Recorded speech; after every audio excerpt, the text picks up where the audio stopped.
customer, we'll find me, and then select our contract. It's travel insurance, click new quote. And what the system's doing now, it appears slow, but what it's actually doing is caching all that information in the form so that the form actually runs lightning quick when you actually come to use it. And because this is the first time this form's ever been generated for use, it's a little bit slower than it would be in live. Cool. So in our indication form, you've got premium summarized up here, lots of detail about the premium. You can dig right into it. You can then surface in your MI later on. Bit of customer detail at the top. I can add an agent for this particular policy if I want to, even if they're not on my customer profile. You can have different agents on different policies on the same customer, or you can have some policies with agents, some without. So lots of flexibility there. That's the contract, that's the insurer and the insurer percentage. Renew from policy, so if this was a renewal, I could link it to a previous policy. Import years on cover, we have that field for when we set a new customer up on ParaCode, and we don't want to do the effort, or collectively we don't want to do the effort of doing a data import of their existing data into ParaCode. You can then say how many years they've been on cover before, even though the system doesn't know they were previously on cover, just to drive some of your renewal logic around, or you need to shop around because you've been with us for more than 4 years, etc.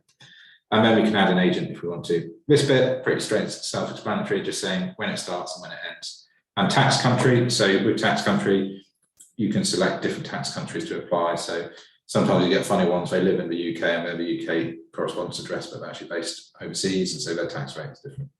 Lots of flexibility there. So I'm the buyer of this policy. My real birthday, I am a male. That's my address, pulled through from my customer profile. I'm going on an annual trip, and I'm going to Belize and Egypt. No, I'll go to Egypt and Australia, so I'll better demonstrate the logic behind the country this time. Do I have any previous medical conditions? No. So what it's done, it's come out and given me gold cover, and I'll choose threat cancellation as well. So gold cover was the first cover level value, and so by default it gives you that one. But I could, if I wanted to, select silver or bronze. So let's just look at the premium breakdown that we've received from that. So total 600 plus IPT, 12%, 72 quid, £672. We can now break this down, and as the user, as the underwriter, we can then go, oh, I want to know more about this premium. How is it derived? So first of all, we can see that that £600 is owing to me, the insured, Will Prest.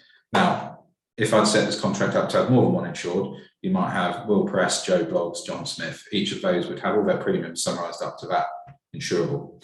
I can then look at me in further detail and go, I've got gold travel insurance at 400 quid, and cancellation insurance at gold as well for 200. Now, I selected Egypt and Australia. Australia was a safe country and Egypt was a dangerous country. We go back to our contract, contract screen. Let me just find it. We'll look at the rate tables just to double check that it has actually rated correctly. So looking at my travel insurance, I selected a multi-trip and I wanted gold cover, and because I selected Egypt, which was a high-risk country, it's given me a premium of 400 quid for that because of that priority order we set earlier in the system. It knows that high-risk country is a higher priority. So if you have a low risk in a high-risk country, it will pick the high-risk one and give you that premium. And then for cancellation insurance, we can check that as well. So it was an annual multi-trip and high-risk country, gold cover 200. So it's rated correctly, which is good to know.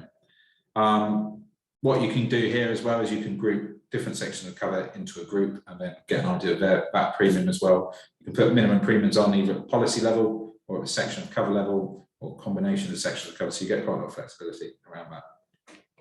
Right, what we're going to do now is, next step, that takes us to the proposal form, which I have forgotten to build. So that's why we get that error. We're just going to nip back here, and then I'm going to very quickly build the proposal form. So the idea of the proposal form is to ask all the boring questions that the client needs to answer, but only after they've really decided to go ahead with cover.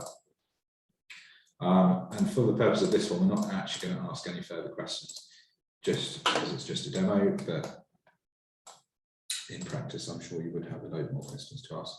All this will do here is just summarize all the information we asked in the previous form. You can also have what we call policy questions. So these don't attach to individual things you're insuring. They're just generic questions about the policy, like what was your expiring premium? Tell us about your claims history, that sort of thing. So we won't worry too much about that. Cool. Proposal form is live. It's now going to work. Get a summary of the stuff we input in the previous form here, what cover we've chosen, and our payment options. So I obviously set up the payment options incorrectly because ideally I didn't want those to be available. So I'm just going to double check that. And yeah, I actually set up the wrong contract when I did it. Bollocks. Won't worry about that now. We'll just buy it. Buy it on account.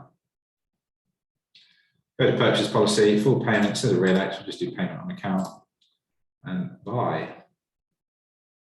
So as you can see, it's created our policy reference number. It uses the insurer code, then uses the year. It uses that TRV code we put in for this particular contract, and then it's just a policy number. A means actual or live policy. 1 is version 1. If we did an MTA, it would be A2. Did another, it would be A3. We cancelled it, it would just say 4, and the A would disappear because then it's not a live policy.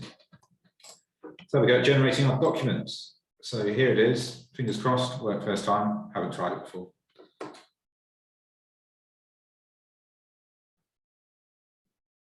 There it is. My travel insurance certificate for me, policy number. There's my 2 sections of cover, looking nice. My excesses, my cover levels. Haven't put any sensitivities on this one, could have done, and then just some information about the premium. So that was a whistle-stop tour of how to build a product in ParaCode. Hopefully it didn't take too long and I was able to maintain your attention. Please put any questions in the comments down below and I'll answer them as best I can. And if you are interested in ParaCode, please get in touch with us. You can go on our website or you can look at the information underneath this video. Thanks very much.